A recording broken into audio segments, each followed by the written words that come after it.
ನಮಸ್ಕಾರ ಸ್ನೇಹಿತರೆ, ಕನ್ನಡಿಗ ಚಾನಲ್ ವೈಟಿಗೆ ತಮ್ಮೆಲ್ಲರಿಗೂ ಸ್ವಾಗತ. ನಾನಿವತ್ತು ಕರ್ನಾಟಕ ರಾಜ್ಯದಲ್ಲಿ ಆಗ್ತಿರ್ತಕ್ಕಂಥ ಬೆಳವಣಿಗೆಗಳು ಹಾಗೂ ಬಸವರಾಜ ಪಾಟೀಲ್ ಯತ್ನಾಳ್ ಅವರ ವಿಷಯವಾಗಿ ಕನ್ನಡಿಗ ಚಾನಲ್ ವೈಟಿಯ ಮೂಲಕ ತಮ್ಮೆಲ್ಲರಿಗೂ ಕೂಡ ಪ್ರಸ್ತುತಪಡಿಸಲಿಕ್ಕೆ ಈ ಸಂಚಿಕೆಯನ್ನು ನಾನು ಮಾಡ್ತಾ ಇದ್ದೇನೆ.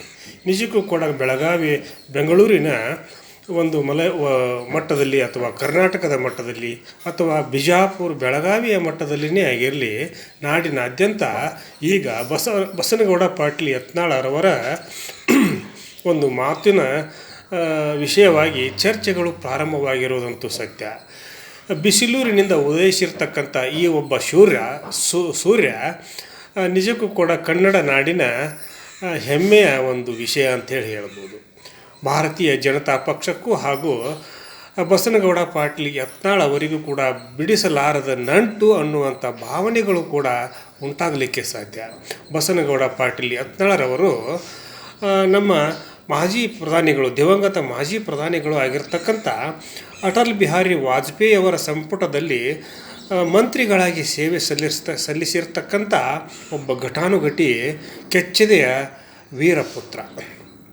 ಜೊತೆಗೆ ಇವತ್ತು ನಮ್ಮ ದೇಶದ ಹೆಮ್ಮೆಯ ಪ್ರಧಾನಮಂತ್ರಿಗಳು ಹಾಗೂ ನಮ್ಮೆಲ್ಲರಿಗೂ ಅಚ್ಚುಮೆಚ್ಚಿನವರಾಗಿರ್ತಕ್ಕಂಥ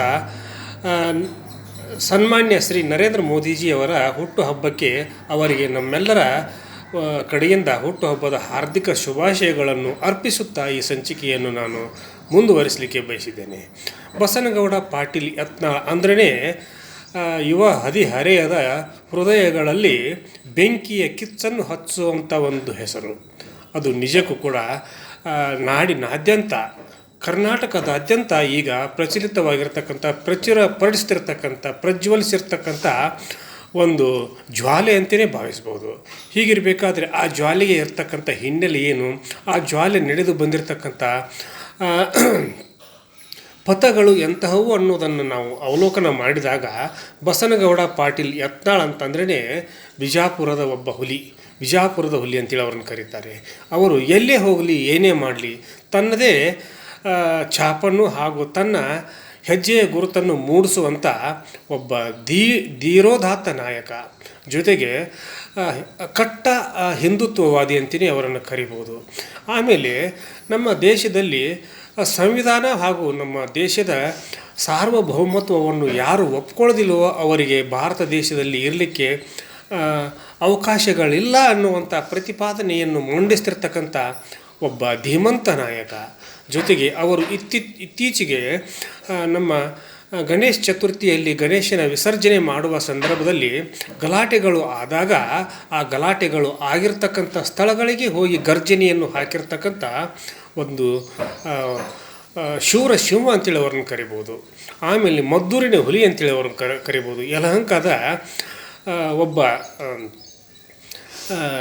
ಧೀರೋದಾತ್ತ ನಾಯಕ ಅಂತೇಳಿ ಅವ್ರನ್ನ ಕರಿಬೋದು. ಜೊತೆಗೆ ಅವರು ಎಲ್ಲೇ ಹೋಗಲಿ, ಉತ್ತರ ಕರ್ನಾಟಕದಲ್ಲಿ ಅವರ ಭಾಷಣಕ್ಕೆ, ಅವರ ಮಾತಿಗೆ ಎಷ್ಟು ಬೆಲೆ ಇದೆಯೋ ಅಷ್ಟೇ ಬೆಲೆಯೂ ಕೂಡ ಇನ್ನುಳಿದ ಕರಾವಳಿ ಭಾಗದಲ್ಲಿಯೂ ಹಾಗೂ ಬೆಂಗಳೂರು ಮೈಸೂರು ಭಾಗದಲ್ಲಿಯೂ ಹಾಗೂ ಇನ್ನುಳಿದ ಎಲ್ಲ ಭಾಗಗಳಲ್ಲಿಯೂ ಕೂಡ, ಕಲ್ಯಾಣ ಕರ್ನಾಟಕದಲ್ಲಿಯೂ ಕೂಡ ಅವರ ಪ್ರಭಾವಳಿ ಇದೆ. ಆ ಒಂದು ಪ್ರಭಾವಳಿಯನ್ನು ಬಳಸಿಕೊಂಡು ಅವರು ತಮ್ಮ ಮಾತಿನ ವಾಗ್ಬಾಣಗಳಿಂದ ತನ್ನ ವಿರೋಧಿಗಳನ್ನು ಹಾಗೂ ಅವರ ಹಿಂದುತ್ವವನ್ನು ವಿರೋಧಿಸುವವರನ್ನು ಕೂಡ ಹನಿತಾ ಇರೋದು ಕೂಡ ಅಷ್ಟೇ ಸತ್ಯವಾಗಿರ್ತಕ್ಕಂಥ ಮಾತು. ಜೊತೆಗೆ ಭಾರತೀಯ ಜನತಾ ಪಕ್ಷದಿಂದ ಅವರನ್ನು ಹೊರಗೆ ಹಾಕಿರಲಿಕ್ಕೆ ಕಾರಣಗಳೇನು ಅನ್ನುವುದನ್ನು ಹುಡುಕಿದಾಗ ಹಲವಾರು ಕಾರಣಗಳನ್ನು ಅವರ ವಿರೋಧಿಗಳು ನೀಡ್ತಾರೆ. ಆದರೆ ಆ ಎಲ್ಲ ಕಾರಣಗಳು ನಿಜಕ್ಕೂ ಕೂಡ ಅಪ್ರಸ್ತುತ ಅನ್ನುವಂಥ ಭಾವನೆಗಳು ಕೂಡ ಭಾರತೀಯ ಜನತಾ ಪಕ್ಷದ ಹೈಕಮಾಂಡ್ಗೆ ಈಗ ಮನದಟ್ಟಾಗಿರುವಂತೆ ಕಾಣಿಸ್ತವೆ ಅನ್ನೋದಕ್ಕೆ ಇತ್ತೀಚಿನ ವರದಿಗಳು, ಇತ್ತೀಚಿನ ಒಂದು ಬೆಳವಣಿಗೆಗಳನ್ನು ಗಮನಿಸಿದಾಗ ಅದು ಸಾಕ್ಷಿ ಅನ್ನುವಂಥ, ಸಾಧ್ಯತೆ ಅನ್ನುವಂಥ ಭಾವನೆಗಳು ಕೂಡ ಮೂಡುವುದರಲ್ಲಿ ಸಂದೇಹವಿಲ್ಲ. ಅಮಿತ್ ಶಾ ಅವರು ನಿಜಕ್ಕೂ ಕೂಡ ಯಾರದೋ ಮಾತು ಕೇಳಿ, ಬಸನಗೌಡ ಪಾಟೀಲರ ವಿರೋಧಿ ಬಣದಲ್ಲಿ ಇರ್ತಕ್ಕಂಥವರ ಮಾತು ಕೇಳಿ ಬಸನಗೌಡ ಪಾಟೀಲ್ ಯತ್ನಾಳರನ್ನು ನಾವು ಹೊರಗೆ ಹಾಕಿದ್ದು ನಾವು ಮಾಡಿರ್ತಕ್ಕಂಥ ಒಂದು ಮಹಾನ್ ತಪ್ಪು ಅನ್ನುವಂಥ ಒಂದು ಕಲ್ಪನೆಗೂ ಕೂಡ ಅವರು ಬಂದಿರೋದಕ್ಕೂ ಕೂಡ ಸಾಧ್ಯವಾಗಿದೆ. ಹೀಗಿರುವಾಗ ಒಂದೆರಡು ದಿನಗಳ ಹಿಂದೆ ನಮ್ಮ ದೇಶದ ಪ್ರಧಾನಮಂತ್ರಿಗಳೇ ಬಸನಗೌಡ ಪಾಟೀಲ್ ಯತ್ನಾಳರಿಗೆ ಕರೆ ಮಾಡಿದ್ದಾರೆ ಎನ್ನುವಂಥ ಊಹಾಪೋಹದ ಹಾಗೂ ದಟ್ಟವಾದ ಮಾತುಗಳು ಕೂಡ ಕರ್ನಾಟಕದಾದ್ಯಂತ ಮೊಳಗ್ತಾ ಇವೆ.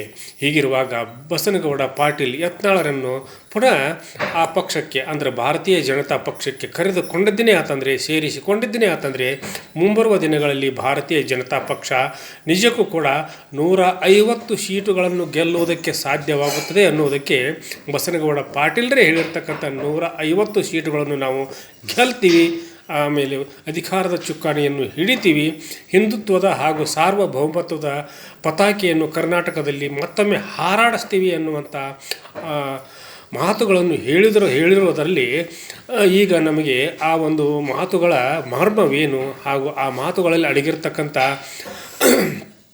ವಿಚಾರಗಳೇನು ಅನ್ನೋದನ್ನು ಕೂಡ ನಾವು ಅರ್ಥ ಮಾಡ್ಕೊಳ್ಬೋದು.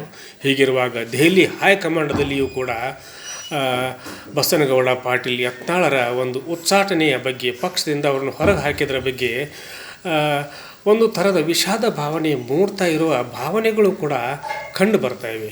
ಅಮಿತ್ ಶಾ ಹಾಗೂ ಮೋದಿ ಅವರ ಒಂದು ಮನದಾಳವನ್ನು ಅರಿತವರಿಗೆ ಹಾಗೂ ಬಲ್ಲವರಿಗೆ ಇನ್ನೇನು ಕೆಲವು ದಿನಗಳಲ್ಲಿ, ಕೆಲವು ತಾಸುಗಳಲ್ಲಿ ಅಂದರೆ ಗಂಟೆಗಳಲ್ಲಿ ಬಸನಗೌಡ ಪಾಟೀಲ್ ಯತ್ನಾಳರು ಭಾರತೀಯ ಜನತಾ ಪಕ್ಷಕ್ಕೆ ಬಿಜಿಯಂಗೈತಾರೆ. ಆ ಪಕ್ಷದ ಚುಕ್ಕಾಣಿಯನ್ನು, ಅಧಿಕಾರದ ಚುಕ್ಕಾಣಿಯನ್ನು ಹಿಡಿಲಿಕ್ಕೆ ಈಗಾಗಲೇ ಆ ಪಕ್ಷದ ಒಂದು ಅಧ್ಯಕ್ಷತೆ ಸ್ಥಾನವನ್ನು ಅಥವಾ ವಿರೋಧ ಪಕ್ಷದ ನಾಯಕನ ಸ್ಥಾನವನ್ನು ಅಲಂಕರಿಸಲಿಕ್ಕೆ ಈಗಾಗಲೇ ಅವರು ಬಟ್ಟೆಯನ್ನು ಹೊಲಿಸಿಕೊಂಡಿದ್ದಾರೆ ಅನ್ನುವಂಥ ಮಾತುಗಳು ಕೂಡ ಕೇಳಿ ಬರ್ತಾ ಇವೆ.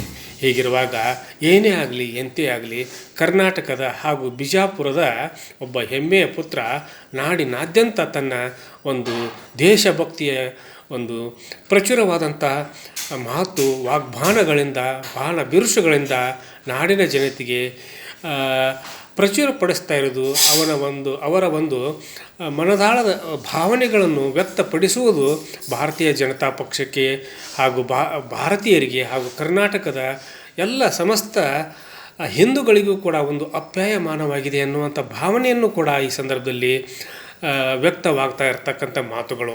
ಹೀಗಿರುವಾಗ ಭಾರತೀಯ ಜನತಾ ಪಕ್ಷಕ್ಕೆ ನಿಂತ ನೀರಾಗಿರ್ತಕ್ಕಂಥವರು ಅವಶ್ಯಕತೆ ಇಲ್ಲ, ಹಾಗೂ ಯಾವುದೋ ಒಂದು ಅಚಾನಕ್ಕಾಗಿ ಒದಗಿ ಬಂದಿರತಕ್ಕಂಥ ಒಂದು ಪ್ರಭಾವದಿಂದಾಗಿ ಅಥವಾ ಕಾಲಘಟ್ಟಗಳಲ್ಲಿ ಬೆಳೆದು ಬಂದಿರತಕ್ಕಂಥ ನಾಯಕರ ಅವಶ್ಯಕತೆಗಳಿಲ್ಲ.